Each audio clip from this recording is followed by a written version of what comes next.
Hello and welcome to another episode of the DTF Podcast. Hey, I got a bone to pick. Guys, I am so fired up. Sleep deprived and all. I'm happy to be here. You probably cut up your hot dog. You don't need it on a bun. Hello and welcome to another episode of the DTF Podcast here on the Field of 68 Media Network. My name is Rob Dauster. I am quite literally fresh. Well, not really fresh, kind of nasty off of a plane. I woke up at 6 a.m. this morning, Eastern time, 5 a.m. Central time to make it to a 6:30 a.m. flight to make it home so I could be right here in this seat on this camera at 10:45 a.m. Eastern time on Wednesday morning to be able to talk with these two fine gentlemen, Terrence Oglesby and John Fanta. So, guys, I'm not going to lie. I'm quite tired. I have a coffee cup here that is bigger than my head. Look, it's bigger than my head. And it's completely full with coffee. There is an entire pot of coffee in this cup of coffee. And I hope I'm done with it by the time we're done with this show so I can get through the day. How we doing, fellas? That's a lot of rambling from me. Go ahead, John. I'll let you take it. Doing fantastic. It's that time of year. It's coffee season. It's get up, and what day is it? What game are we heading to? That's the season that we're in right now, and it's a great time of year. So much fun. You know you're in a lot of travel, T.O., when you get back to the hotel and you don't know what your hotel room is. You don't know. Yeah, that happens. Yeah, been there, done that. Not only is last week kind of started off quick with a lot of games, but this weekend I have Friday, Saturday, Sunday, Monday, next Wednesday. Oh my goodness. And what are they? Okay, so I got Hornets, Georgetown Hornets, day off Hornets. Well, like it just goes. It'd be a lot easier if I lived in Charlotte. That would solve a lot of problems, but I don't. So, but yeah, it's the best time. It's the best time of year. The excitement's finally here, and you can replace excitement for just prep, and that's what we three do. So, I love it so much. I'm so happy it's going. It's a good thing you drive a Tesla and you don't have to pay for gas on those drives. Big point. And you get 62 cents a gallon on your IRS. Yeah, there you go. Or 62 cents a mile. Excuse me, 62 cents a mile. You are going to pay no taxes. You're going to be straight up Elon Musk by the time this tax season comes around. With the amount of time, That's smart. Smart. Terry Musk. Terry Musk. What was it they said? Trump, why didn't you pay taxes? He goes, because I didn't have to. I said, you didn't pay taxes. He goes, it's smart. There are loopholes. You can agree or disagree with these loopholes. There are loopholes. Yes. And we're off the rails. We are off the rails. That went quickly. I thought we could make it more than 5 minutes before we got to this point. Nope. Not at all. Not at all. I will tell you this though. I have a little bit of PTSD that I'm dealing with right now from the flight back that I took from Chicago. There was a person next to me that smelled like they hadn't bathed or brushed their teeth in a solid 2.5 weeks. I was sitting in the window seat, nowhere to escape to. And it was rough. Dauster's over here chanting, bring back masks, bring back masks. Because he's in this.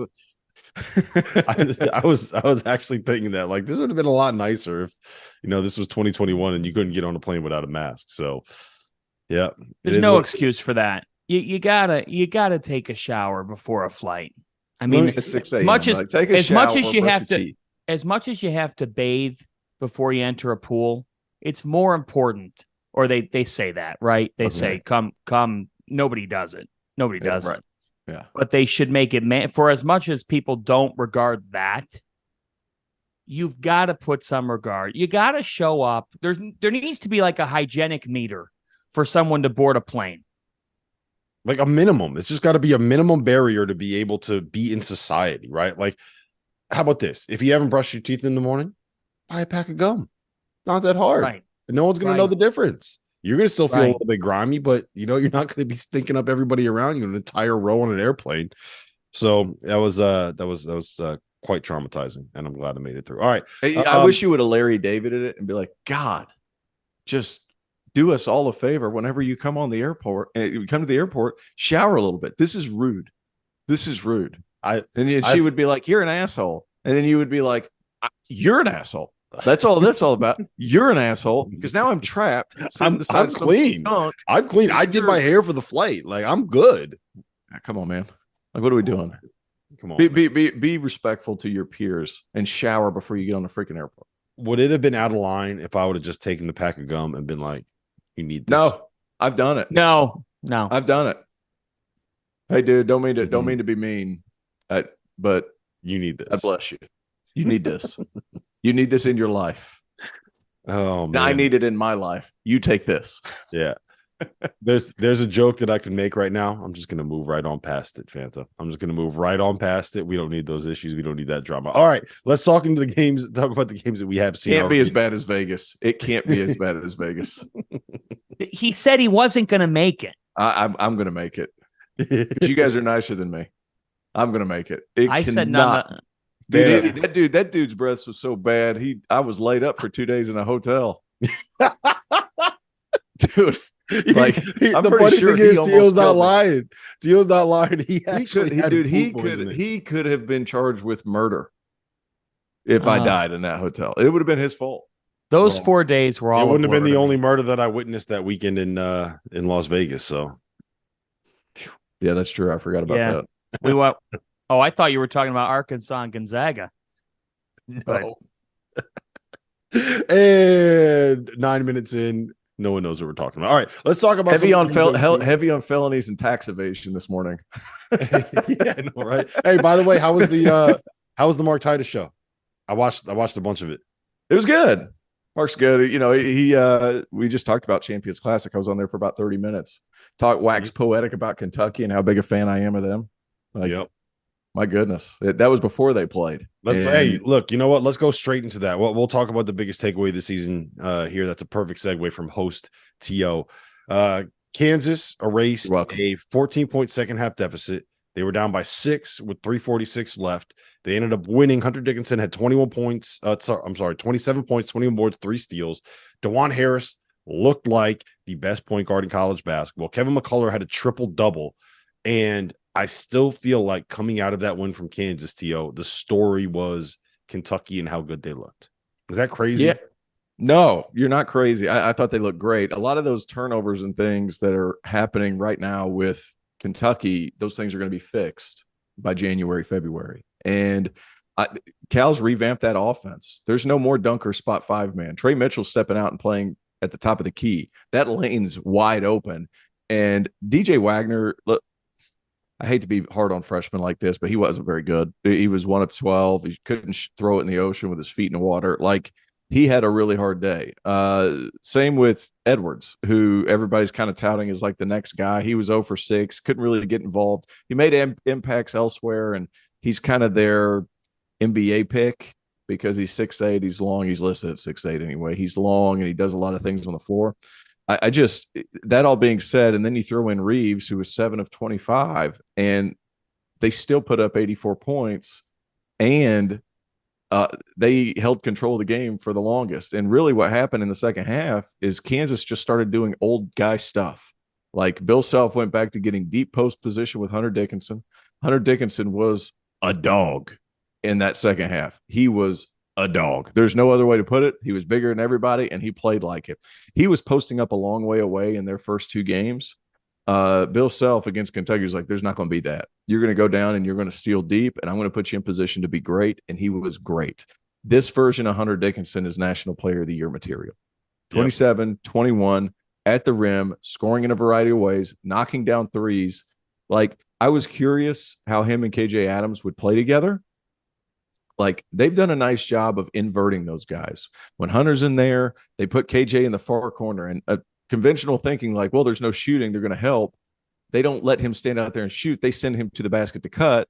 So that backside's occupied, even when he can't shoot. So it's what they've done at Kansas, man. Like, they're really good. But my biggest takeaway is Reed Shepherd's a dude who should have probably played more than the 16 minutes. Yeah. We'll come back to Kentucky in 1 second, because I want to ask you guys about something I was discussing earlier. I don't know if you saw what happened at the end of halftime. T.O., if you watch the game, I'm sure you saw it. Fan, I don't know if you saw the clip yet. But Hunter Dickinson, he hits a 3 to cut the Kentucky lead from 48 to 41. Cut it to 7, number 1 team in the country, cut the lead to 7 at halftime, and then turns around and does the boom, the suck it right there. half court, mid court, in front of everybody, getting crazy amounts of boos from Kentucky fans, and comes out in the second half and has 16 points, has another 11 rebounds, has a double-double in both halves, and leads his team to a 14-point come from behind win. I made the argument today that he is the villain, the troll, the heel, however you want to phrase it, like the WWF anti-hero that college basketball needs. We don't have Coach K. John Shire is way too nice to be able to be the villain. Jim Boeheim is gone. I mean, you got Hunter Dickinson playing for the coach that got off scot-free, more or less, after wearing that Adidas chain to the Midnight Madness after the investigation from the FBI opened up, where they had Snoop Dogg, where they had, I don't want to call them strippers, but they had dancers on poles that look awful lot like stripper poles. I love Hunter Dickinson, number one player in the country, National Player of the Year caliber, Bill Self, this whole villain narrative for Hunter. All of that is true. I don't really care. And when Kansas steps on the floor, what was that? I don't really care what he did at half court. I loved it. I love it. I love it. He's an enemy. Yeah, I don't really. But Kansas is not the best team in college basketball. They're not. They have a major perimeter problem. DeJuan Harris is not going to hit that many threes every time out. They were 6 of 18 from three. DeJuan Harris was 5 of 6. So in terms of Kansas, Nick Timberlake is not panning out to what they thought he would be, at least right now. He needs a lightning bolt of confidence is what he needs. And they don't have a bench. I mean, who coming off that bench strikes fear into the opponent? Johnny Furphy is not there yet. You know, you're playing Parker Brown, trying to figure stuff out. This was a big three performance for the ages. Hunter Dickinson, Harris, and they kept lost in all this. Kevin McCullough, who shot poorly. He shot 3 for 12 in the game, and he had a triple-double. So I don't have a great answer right now for who the best team in the country is. But and that's to Kansas's benefit, and I can understand why they're ranked number one. But guys, they won this game because Harris did some things last night that, let's face it, we have not seen before. That's the best scoring performance of his college career. The takeaway from last night, and I don't like doing this because as a native Clevelander who spent a lot of time talking about losing, you get to a certain point where you say, enough is enough. At some point, you have to break through and win. But the clear takeaway from last night is that Kentucky is better than I think any of us thought today. Mm-hmm. I think we all thought that they would be a dangerous team, and I've gotten a lot of heat from Big Blue Nation because I did not include them in my preseason rankings. But I'm going to tell you right now, Rob Thrillingham, Rob Thrillingham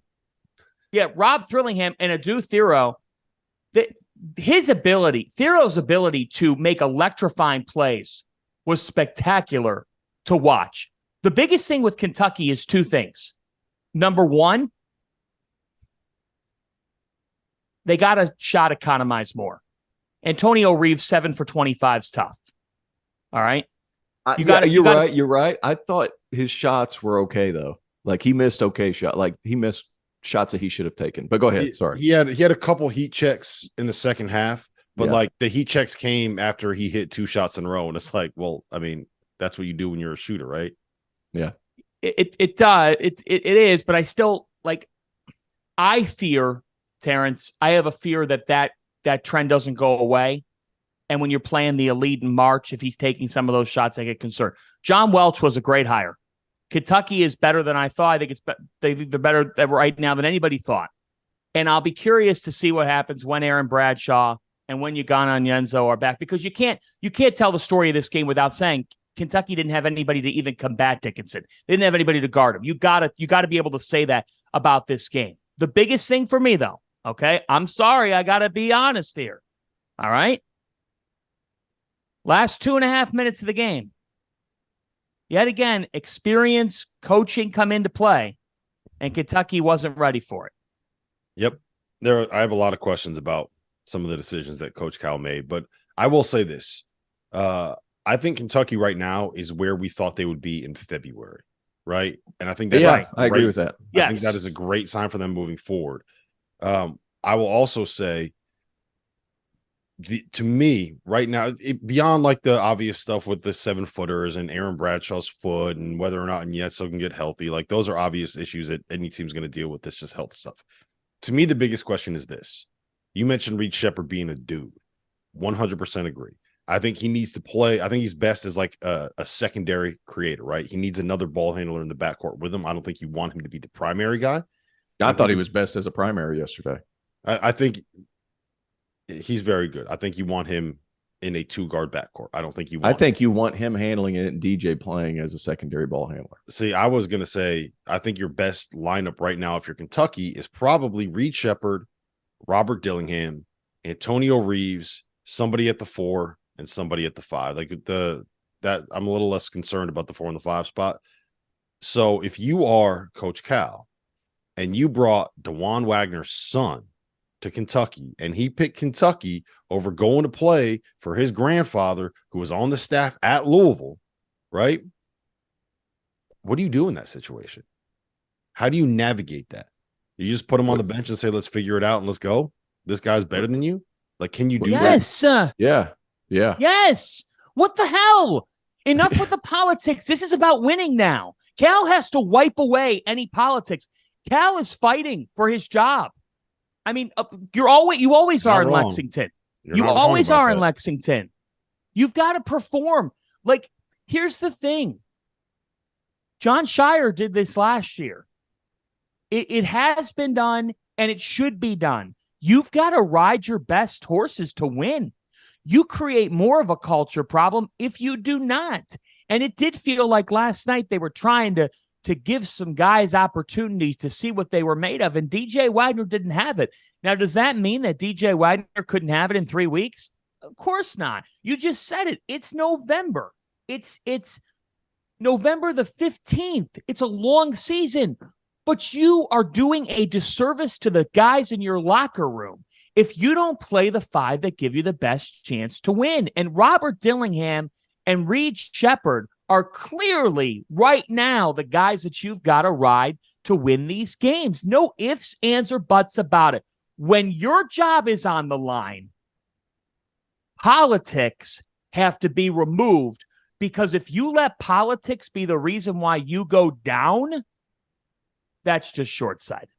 As you guys know by now, we've partnered with BetMGM Sportsbook for this college basketball season. We're going to be using BetMGM lines to make all of our picks and predictions throughout the college basketball season. And we are going to have special offers for you, the listeners and the viewers on the Field of 68 each and every week during the season. If you haven't signed up with BetMGM yet, use the bonus code FIELD1500 and you will get up to a $1,500 first bet offer on your first wager on BetMGM Sportsbook. Here's what you got to do. Download the BetMGM app. Sign up using the bonus code FIELD1500. Deposit at least $10 and place your first wager on any game. You will receive up to $1,500 in bonus bets if that bet loses. Just make sure you use the bonus code FIELD1500 when you sign up. And remember, BetMGM is now available under one wallet in select states. As a New Jersey resident, this is super convenient for me when I have to go cover games in New York or Philly. When crossing state borders, just log into your existing account instead of having to create new accounts in each state that you go to. And most importantly, I got to let you know, we do have some fun stuff coming up for this college basketball season. Bet insurance tokens, college hoops odds boosts, my personal favorite, parlay odds boosts. So download the BetMGM app today. I like Dillingham off the bench. Yeah, that's what Gottlieb was saying that last night too, just kind of the electrifying score. And you could probably sell it to him saying like you're going to play that role when you get to the NBA. Yeah, I like him off the bench. I like him off the bench. Got to stay out of foul trouble. Yeah, and another thing too is there was a point yesterday. I was actually rewatching a game this morning. He hit 4 threes in a row and got an assist, and then Cal benched him. Yeah, and Fanta, that's a good initial reaction. However, when lightning rods like that go nuts, they can also lose you the next 4 possessions. And Dillingham's that kind of guy. So I understand what you're about to say. I know what you're going to say because I was that guy too. Like I could hit 4 or 5 in a row, and then I'm shooting another 4. How is that? Yeah, how is that different? Tio, I want to know. 4. We asked Randolph slowing that down. We asked Randolph this last night on the show. If you are in that situation, you come down, you bang one, you come down, you bang another. 2 possessions later, you hit a step back, bang another. Next one, you come off a screen, boom, bang your 4th 3 in a row in the span of like 6 possessions. Next time you guys have the ball, where are you shooting it from? Wherever I catch it. Yeah. And that's what he was trying. Randolph said one dribble over half court and that thing is going up. Yeah. And that's what Cal was trying to hold back. And he didn't. He just took him out for like 3 possessions and put him right back in. Come on. But he was getting good shots. That was the thing. Like sometimes guys get overzealous. He was knocking down really good shots. He was creating those good shots himself, but I could just see it going off the rails. So I would usually be like ride the shooter. But it was an interruption in play. There was a timeout. He got him to calm down, come back in, and then he played well when he came back in too. Parents, I'm sorry, man, but Antonio Reeves shot 3 for 17 from 3. 3 for 17. This is not a freshman. You're an upperclassman. If you only make 3 out of 17, at some point, you probably should have stopped shooting it. No, you need your shooter. I don't know what that has to do with Dillingham. No, you need your shooter because he was the opposite. You're telling me. But here's the difference. No, here's why Kentucky lost the game. I'm sorry to cut you off. Kentucky lost the game because Kansas said. Don't apologize when you don't mean it. I am. I don't like cutting T.O. I don't like cutting anybody off on this show. I really, it's bad, listening. But to me, Kentucky lost this game because Kansas said we're not going to out athlete them from a speed perspective. Like Kansas was getting beat off the ball, like a bad defensive line gets beat off the ball in football. Kansas couldn't stay in front of Kentucky. They could not stay in front of Kentucky's guards. If you watched in the second half, early in the second half, when Kansas was still missing, they had 2 guys on the shot retreating. Bill Self was like, we got to get back. I'm not giving up. I'm done giving up layups. Once Kansas said, we are literally going to bury you inside, and they started making easy lay-ins, it forced Kentucky to play half-court basketball. Mm-hmm. And that's where I'm still concerned about that because I'm just being honest. Like what they're asking Reeves to be today, if this team's as good as we think they could be, guys, he's going to be the 3rd or 4th best player on the team come February. Yeah, they're probably right. All right. Let's move on to the other game. And I just want you guys to realize that Fanta 3 different times in that little spiel said beat off the ball. And I did not make any jokes about it. I just let it slide right on past. Like it didn't even happen. Let's talk about Duke and Michigan State. hey, one more thing. The crazy part about it is we alluded to a Duke Tierra who I thought was good at times. He was minus 26 with him on the floor. Yeah, I didn't. Antonio Reeves minus 14. DJ Wagner minus 23. I've never seen a more like one guy's great, one guy's bad in terms of that statistical thing. Like it's perplexing, really. Jordan Burks, who played 10 minutes, was plus 19, but he was also playing when Dillingham went nuts. Yeah, and then playing with Dillingham and Reed Shepard when those 2 were on the floor. Like that's what you needed. Another guy that had a great plus minus game was your boy Ryan Young down there at Duke. Duke. You know what's interesting about this game? He's a human traffic cone. Yeah, he just gets in the way, man. He just gets in the way. It was funny. We were laughing about it. Like he had 0 blocks and 0 steals. I was like, man, he was such a difference maker on the defensive end of the floor. Hey, at the end of the day, last night, that second game was awesome. Champions Classic should move back to opening night. I hope it does. Yes. And guys, that's the most fun I've had watching Kentucky in years. They are fun again. Big Blue Nation, I'm sorry that I didn't rank you in the preseason rankings that I did. Even with last night, you're going to have a number next to your name. And in the AP poll, you shouldn't move down at all. I think they'll probably end up moving up in the AP poll, to be honest. All right, so Duke won 74-65. Caleb Foster scored 16 points in the second half.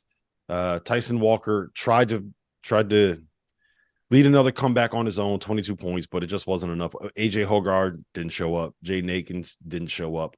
The narrative of this game was interesting, Fanta, because it wasn't like, all right, we got this like preseason, this matchup of preseason top 5 teams. It's like, well, shit, who's going to end up being 1 and 2 coming out of this game? Like, who's going to be in a really bad spot? And it turns out it's Michigan State. What do you think this game said more about? Was it Duke's win, Michigan State's loss, Caleb Foster getting going, nobody on Michigan State getting going? Like, where do you stand? Well, where I stand is that for Caleb Foster and Duke to get going, I'm going to side with that because there was a point in this game where you're watching Duke and you're thinking, do they have a backcourt problem, if not a point guard problem, that could prove to be major? And it's early. But Caleb Foster took a grasp off the bench of this game. And for him to catch fire, you then saw that when this Duke team is getting some sort of perimeter threat, on a night where Jared McCain was a non-factor, he was scoreless. He was 0 for 5 from the floor. He played 16 minutes. Again, John Shire. He didn't make it. Yeah. He didn't make it on the private jet. Bingo. And on a night where, again, Duke, like Tyrese Proctor was not great. In fact, he really struggled. So if you had told me those couple of things, but guys, I'm normally the eternal optimist, and I got to tell you, I think that it you told me been this more about episode. What's that? You haven't been this episode. No. Well, I gave. I like this. I gave Kentucky praise. Yeah, that they were fun to watch. You murdered each Kansas. and every player. What you said, this was a direct quote, is that Kansas should not be in the top 25. Kentucky needs to be preseason number 1. You completely reverted. It's just like how you said that Goodman said Tyler Kolek wouldn't play, and he was so mad at you. He was so mad. Like he wanted to turn off the cameras and absolutely like throw you out of the skyline wherever you guys were. If you want, hey, look, here's the thing. If you ever need to win an argument with Goodman and he says anything to you about being wrong, just ask him, hey, did Trey Burke declare for the draft again? Hit him with that, and that'll get him real pissed off. But okay, so it told me more about Duke because Foster was great. Told me a lot about Foster, right? And this is why Duke's so dangerous. It could be a different guy on any given night. Kyle Filipowski only shot 5 for 13 in this game. And Duke won. And not only did they win, they won by 9. And I think since Shire got the job, like defensively, I've been impressed with Duke. We talked about that last year on the pod. I just think that their principles are good. I think Duke guards. But guys, I got to tell you, the contingent that was in Minneapolis at Big Ten Media Day went up to the Michigan State table, and AJ Hoggard and the Spartans told us why we're all wrong and that they've been disrespected. Are we? No. Are we? Because I'm sorry, but right now, Tyson Walker is receiving 0 help, and the interior issues that existed last year for Michigan State are the same, if not worse, combined with the fact that they don't have anybody to replace Joey Hauser. Do you know what AJ Hoggard is shooting from the floor right now through 3 games this season, 2 of which have been losses? It's got to be 19.2%. You know what he's shooting from 3 this season? He's made as many threes as T.O., John Fanta, and myself combined have made in this college basketball season. He's over.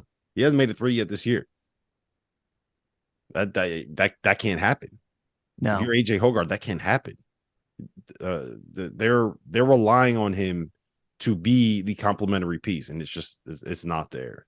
And you combine that with Jaden Akins struggling. You combine that with Mady Sissoko, who, like, look, Brendan Quinn made this point last night. I've never seen a dude catch so many lobs and then land and try to finish him after he landed. And Mady Sissoko, it just he's not the answer. I think Michigan State Izzo was really positive after the game. I think Michigan State is in for a little bit of a rough go of things. Yeah. Tio, they got Arizona on Thanksgiving, by the way. They got Arizona in a week. Yeah, good luck with that. Tio, I want to ask you about Tyrese Proctor, because to me, that's the biggest talking point right now about Duke. I thought that he would take a major leap this year, right? I thought he would go from being the guy that was kind of a little bit passive as a freshman, that looked like he was a little bit tentative. Like he looked like a freshman last year, and he still kind of looks like a freshman this year. Like he's not really getting into the lane. He's not really being the aggressive kind of ball dominant guy I wanted him to be. And I don't know if that's in him. We've now seen him 2 times against high major opponents kind of have a fairly disappointing, I don't want to say quiet. He had 13-6-6, but it wasn't like a loud 13. You're wanting like a 20-10-9 game. I want him to feel, I want to watch it and basically be like, okay, no one can stop that guy, right? Because I think that he has the talent to do that. I just don't know if he has the drive and the mindset of, all right, these guys can't stop me. I'm the best player on the floor. I was gonna refer to the mindset piece, because a lot of these guys come from overseas and they're being told that, like, hey, run it, let it come to you, and then be good when it comes to you. And 13-6-6. I mean, I don't think many people are going to be complaining about that. Like, do you want him to shoot better from 3? He was 1 for 5. Yeah, you do, but I'm not sure we're at a point where you sell that. I just think it was encouraging. I don't know that he's ever going to be like even at the next level, because he's going to go play at the next level. Is he ever going to be like this 20-point 8-8 guy? Probably not, but he could have some really good games in spurts if it comes to him. The really encouraging thing about this game for Duke was the fact that they got some production off the bench. Foster had like a 13-minute 0 across the board. It was like a Tony Snell. Like he had 1 foul that saved him from having zeros across the board in 13 minutes. He almost had a 13 trillion. Yeah, he was 1 foul away from a 13 trillion. And it was like, dude, like this is not the, scoring guard that we knew you could be coming in. And then for him to come in against a backcourt that, hey guys, they're still finding their way at Michigan State. I'm going to put that nicely. They're still finding their way. It is a bunch of veteran guys who know how to defend. So for him to step out and have that kind of game, I thought was huge for his confidence and for Duke moving forward. Some of these things, though, guys, I'm going to be honest about Duke, still scare me. Rim protection. Filipowski had 2 blocks. Is he this elite rim protector? No. They're not huge, and Arizona exposed that. And Arizona has big guys that are good. Yeah, I was thinking about that last night. I'm curious your take on this, because I think there's 2 different ways that you can be a rim protector. You could be someone that take charges or be above the rim. Yeah, you can't take charges anymore. And I know, and I think that part of the value of having a guy like Ryan Young, and I think we really saw this last night, and really saw it come out. At the same time, it was kind of exposed a little bit against Arizona, which is a different conversation. But he was terrific in the second half at being in the places that he needed to be to just mess everything up for Michigan State. Like he made the right. He's a human traffic cone. Yeah. So can that be an answer? I guess is my question. Can Ryan Young, being a guy that just gets in the way all over the place, be an answer to the rim protection problems? Because I don't know. Yeah, that's kind of where I'm at too. No, they're going to have to outscore people. Mark Williams is a really good defender, but they're going to have to outscore people. And I don't know if they don't quite have enough on that end with Tyrese Proctor not being like, when I say I'm worried about Tyrese Proctor, T.O., it's in the framework of I had him as a second team All-American in the preseason. I had him in the same conversation as Tyler Kolek, DeJuan Harris, and Tyson Walker in terms of best point guards in college basketball. And I don't think that he's at that level. So if Duke doesn't have a killer at the point, if they don't have a rim protector defensively, if they don't have that level of like elite perimeter defensive ability, like I think we kind of have to tick them down a little bit in terms of what they can be this season. Does that make sense? Yeah, it does make sense. Go ahead, John. Yeah, I also think that when you're playing this type of schedule early on, and it's November the 15th, all the flaws that you have are going to get rectified. And that ends up being a good thing in the long run, I think, for your team. But we could rave about certain groups. Here's the thing, guys. We don't even necessarily know the value of all these wins in the moment when they happen. Sometimes what's that? That's a good point. Like there's a lot of times preseason top 10 teams. First couple of weeks looks like a great win, and then all of a sudden they're North Carolina. Right. I'll never forget, Richard Pitino, but Minnesota went into Providence in the Gavitt Games, and Minnesota kicked the crap out of them. And at the time, you're sitting there and you're like, wow, Minnesota could be really good. And they ended up totally fizzling out. Right now, we've got that. We've got that across the sport where, I mean, this stat I watched on, I'll credit SportsCenter last night. College basketball season kicks off this week, and there's no better way to get prepared for the wild finishes, the bad beats, and the total unpredictability of the sport that we all love than by purchasing access to the Almanac, a project that we at the Field of 68 partnered on with Three Man Weave, Heat Check CBB, and Verbal Commits. Unlike last season, the Almanac is no longer a PDF. Rather, it is a website that features more than 1,500 words on each and every one of the 362 Division I teams in college basketball. We wrote more than 800,000 words in total. We spoke to every single Division I head coach to get a feel for the rosters, the rotation, the projected starter lineups, and what they think their team is going to look like this year. For everyone, from the bluest of the blue bloods to the smallest of the mid-majors, they deserve to be covered like they matter. And over at the Almanac, that is precisely what we do. Access costs just $19.99 for the year and can be purchased at the link in the description below. And now, back to our show. Listen to this one. There have been 7 losses by AP top 10 teams in college basketball in the first 9 days of the season. That's the most losses in the last 25 years in the first 9 days of the season. In other words, America,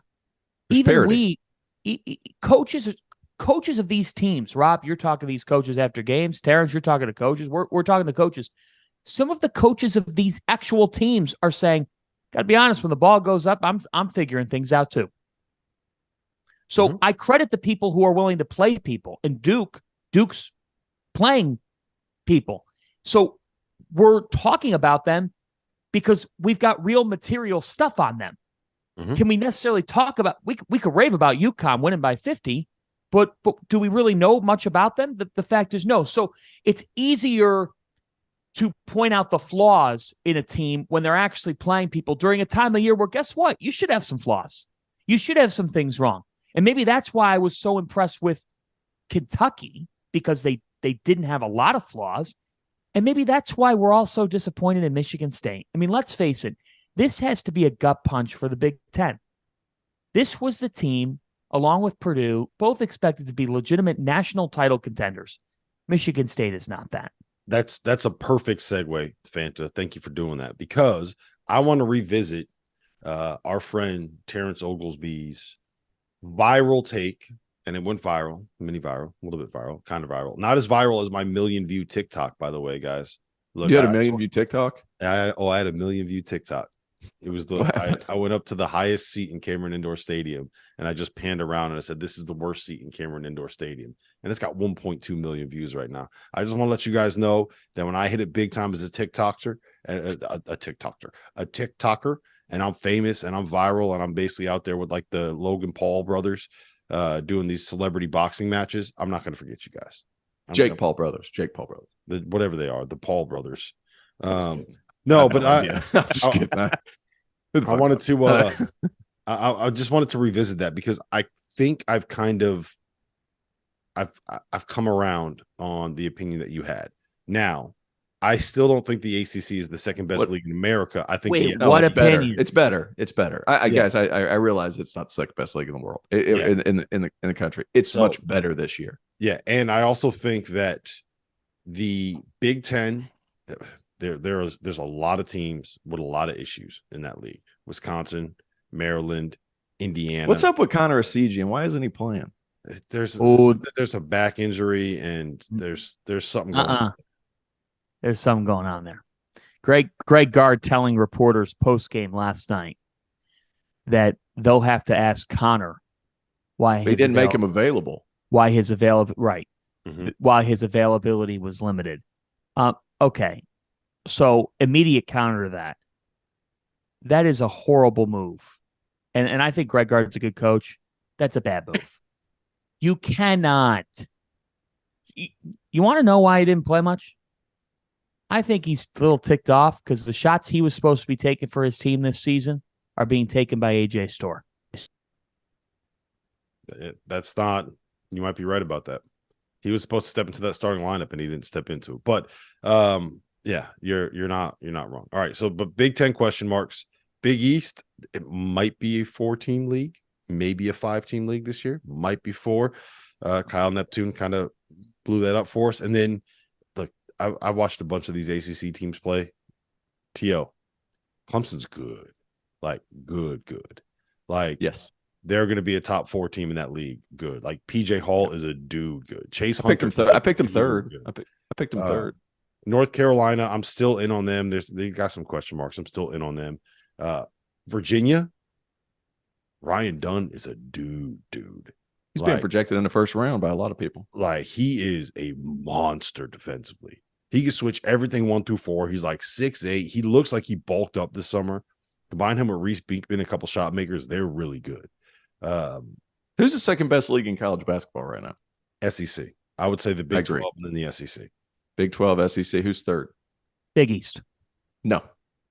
I think I'm not. As much as I love the Big East. Are you seriously John? Big East not third best league in college basketball. I'm no commenting. The top is good. The top is good. The rest is fine. I'm no commenting this. We're not having this conversation. We can't have this conversation on the DTF podcast because I don't want to say anything that's going to get me in trouble with the Big East.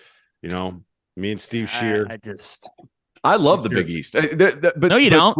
I think Creighton's are you crazy? You're not a Big East guy anymore. No, you don't. You don't. Officially had your Big East guy title revoked. Clearly, nobody's watching the games. Yeah. Like you didn't watch the 3 games last night. I did watch the games. I didn't watch it. Sorry, I didn't watch UConn play Mississippi Valley State Community College Central. Whatever. I don't get how you could watch Marquette and not think that team is a national title contender. We're talking about the league, John. We're not talking about the top 3 teams. We're talking about the league. Fanta, I had this discussion last night with somebody at the Champions Classic. The top 3 in the Big East is probably the best top 3 that you have in any conference in college basketball. I agree with that. I agree 100% agree with that. Then you have Providence. And Providence, what they showed against Wisconsin was awesome. Yes. Like I'm still holding thought on Providence because I want to see what they're able to do against an athletic front court. Yeah. Wisconsin doesn't have that. But here's the thing. The reason why, and I don't want to speak for you on this, John. I'll speak for myself. The reason why I thought the Big East was the second best league, maybe the best league in college basketball, was we knew what that top 3 would be. You know how I feel about Providence. I think that they are fucking awesome, right? Yeah. I thought Villanova would be in that same conversation. So you got like a top 5 where all 5 could legitimately be top 15 teams. They just lost at the Palestra dependent. Look, I get it. It's the Palestra. It's a rivalry game. It's on the road, whatever. Still not a great loss. They did not look good in that game. It's how they lost. Yes. But then St. John's hasn't taken the step forward that I thought that they would take. Maybe they'll get there. I don't know. They look pretty bad against Michigan. Georgetown hasn't taken the step forward. Well, Georgetown hasn't taken the step forward that I thought that they would take. They were never going to. Maybe they could still get there, but they look like they're probably going to end up being one of the bottom 3 teams in the league, which means that you have DePaul. Think Sean Miller's going to make the tournament? No, I mean, I just don't know if he has like enough talent. Like, are they going to get Djokovic? He's basically down his best 3 big guys right now. And he still found a way to hang with Purdue, even though Purdue kind of like did one of these. You know, when you play against like your little brother or your little cousin or something like that, and you just kind of hold your hand on his head and they are sitting there trying to get around you. And that's kind of what they did. But like Butler looks good. But we'll see what happens. They got to beat somebody first. Yeah. I think it's a 5-team league at this point. So I'm not ready to say that the ACC is the 3rd best league. I'm not ready to say that the Big East is not the 3rd best league. I laughed at T.O. So short-sighted. I thought T.O. was an idiot, and now I'm kind of like, you know what? Maybe he had a little bit of a point there. So, and it was a hot take show. Let's be honest. I understand that wasn't the second best. I've clarified there, but I'm telling you, after that top 3, it gets dicey. Like I'm in on Providence right now. After that. And John, Hemi English. You're in on Hemi English? Hemi English. I want to see them against an athletic front court because I think that could pose some issues. But the talent is certainly there. St. John's, John, I sent you a text message like, "Hey man, like they're I'm happy that their roster's better, but it's not as good as what Pitino's going to have in 2 years. Like Ledlum just shat the bed. I mean, he's dribbling off his foot and everything. He's going to be better. They need more from him. They're going to be better. I think they came in a little bit hot because of the Pitino stuff, and rightfully so. But after those first three, four teams, you kind of wonder what's going to play out after that. That's all I'm saying. The only thing that I'll say about this is that I think that there's a real possibility that Michigan is like really good. And I'm not just saying like top 25-ish, make the tournament kind of good. Like I've watched all 3 of their games now. Ooh, Doug McDaniel. He is a problem. Like problem. Olivier Kamwa is probably the best transfer in the country that nobody is talking about right now. They have shooters. They have guys that are electric. They have Phil Martelli over there on the bench right now running things. And if you go and look at like their shot charts, they're all the way bought into this idea of like threes and layups and free throws, and that's it. They're basically not taking mid-range jumpers at all. So I the one thing that I will say is I think that there's a real possibility that St. John's is still tournament good, and that Michigan is just like that good. They can go in and beat a tournament team on the road by 6. Counter to that. Counter to the Michigan piece. Namari Burnett, who was sensational. How dare you counter my counter? Counter your counter with a counter. He went for a big offer against Youngstown State, and they played UNC Asheville after that. I need to see more from him. He has been good in spots during his college career, but he's a career 5 point a game guy. So I'd like to see more. I think he's capable of more, but I'm interested to see how things happen. I agree. I think there's also real chances they're like a top 35 team, but there's something. And there. They blew the doors off St. John's if they're a top 35 team. Yeah. They blew the doors off of St. John's. Yep. All right, Fanta, I'm going to give you the floor. Go ahead, John. You have 3 minutes. You have 3 minutes. I know you got a lot built up there. I see the steam coming out of your ears. Let us have it. Give us your official counter to our counter of a counter to a counter. Don't need 3 minutes, fellas. Yeah.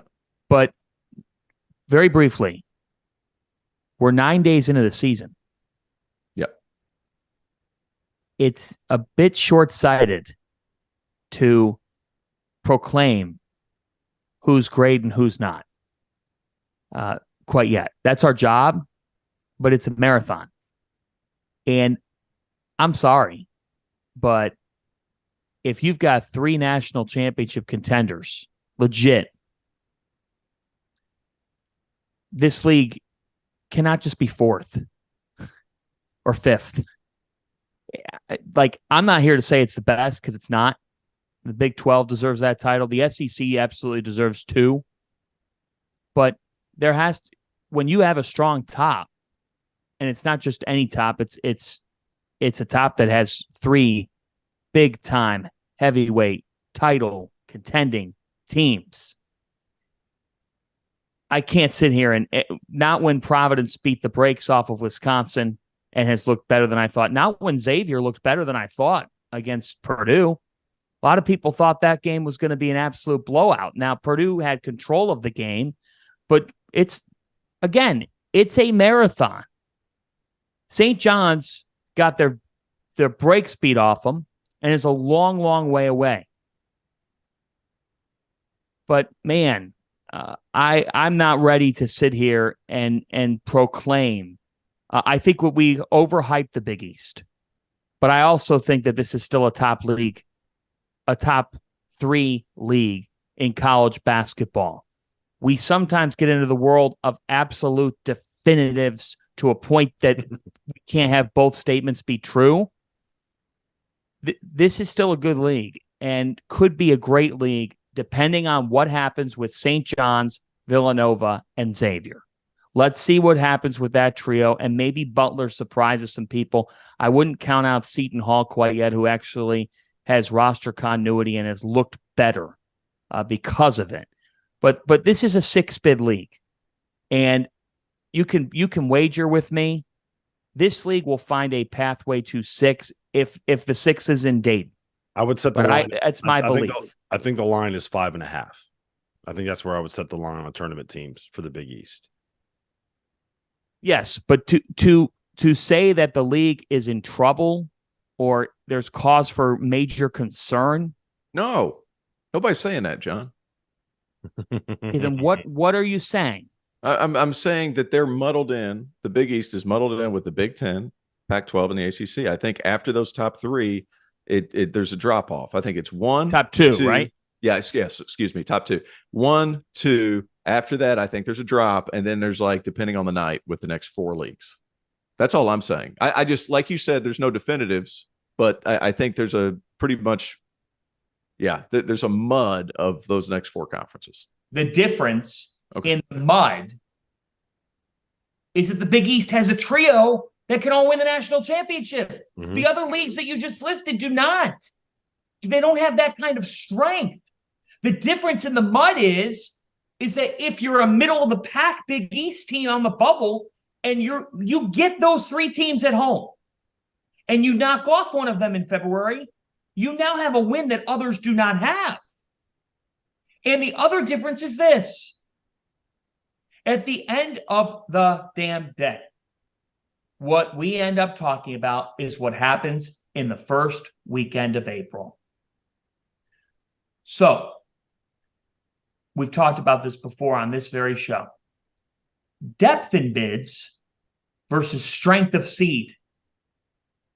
You could get 7 teams to the NCAA tournament. You could get 8 teams. If 4 of them are in a 7-10 or 8-9 game, it doesn't matter.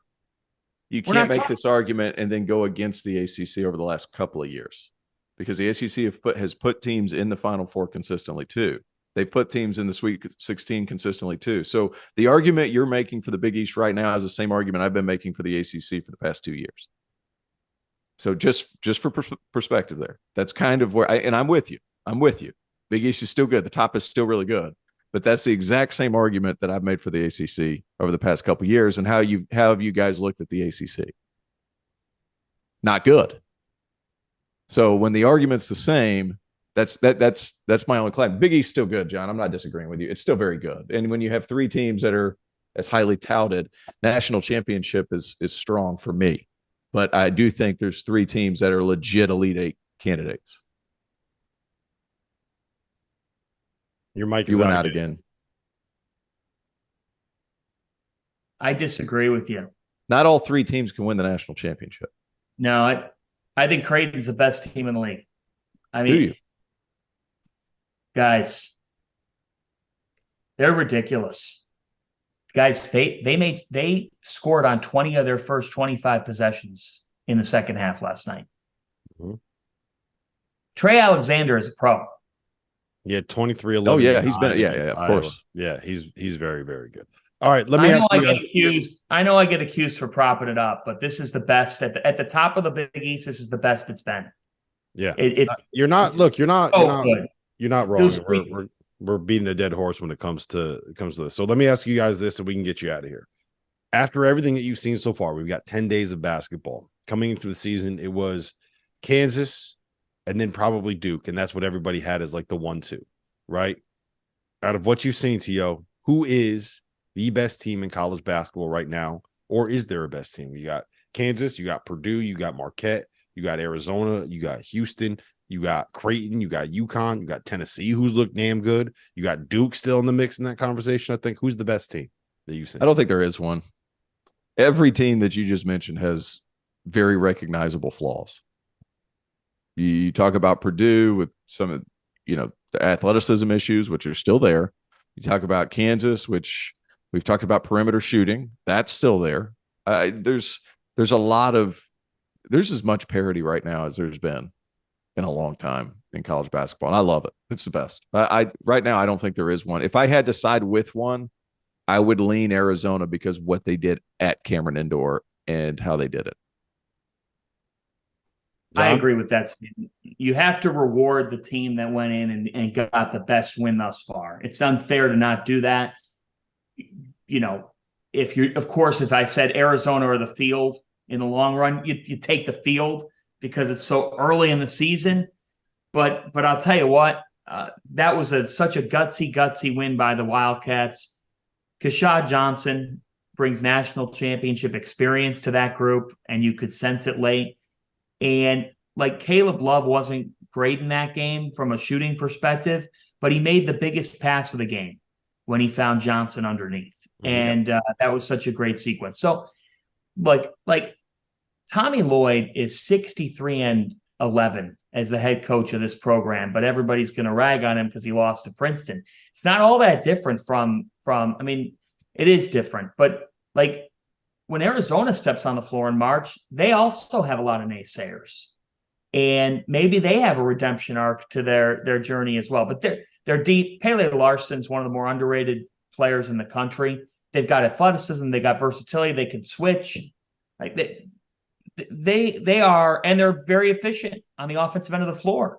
So they have an elite big man in Oumar Ballo. Yeah, the argument right now would be for Arizona. If I had to pick another team, I think it's the stale take, but Purdue to me, and you saw them live, Rob, is better. They're another year older, and I really like the addition of Lance Jones.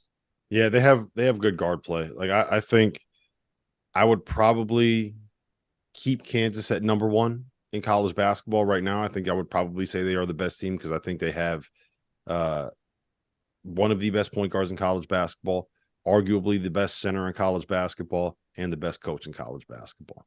I think that you can make a pretty strong argument for Purdue being there too, given that it's Zach Edey and nobody knows how to use a player like that better than Matt Painter.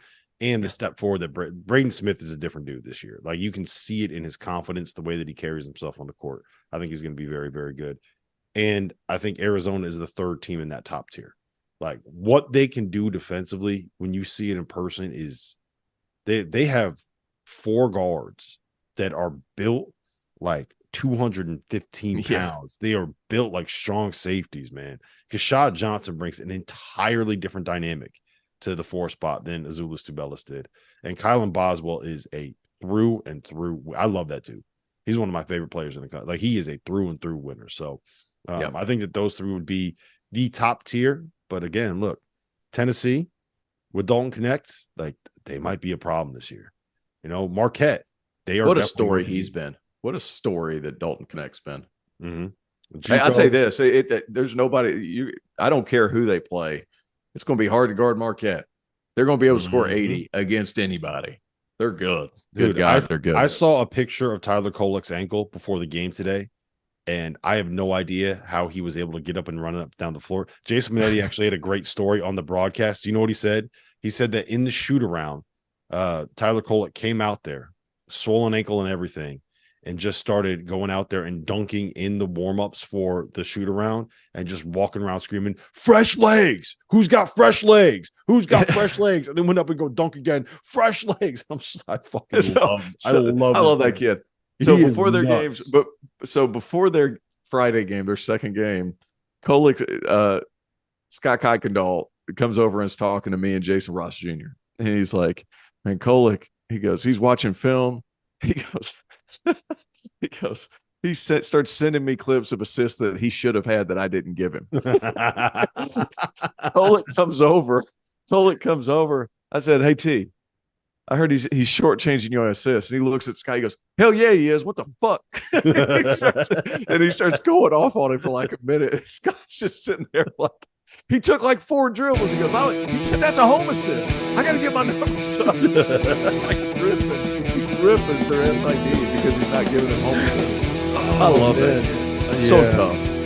He's wired. And that sprain he had was not like a soft one. It was a. Did you see it? Did you see the ankle? Yeah, I did that game. That one did not tickle. That one hurt. Yeah, I saw the picture of it. I think it was 2 days after he did it, and let's just say black and blue is doesn't do it justice. There was some purple in there. There was some like deep mahogany. It was pretty gnarly looking. But listen, this has been another episode of the DTF Podcast.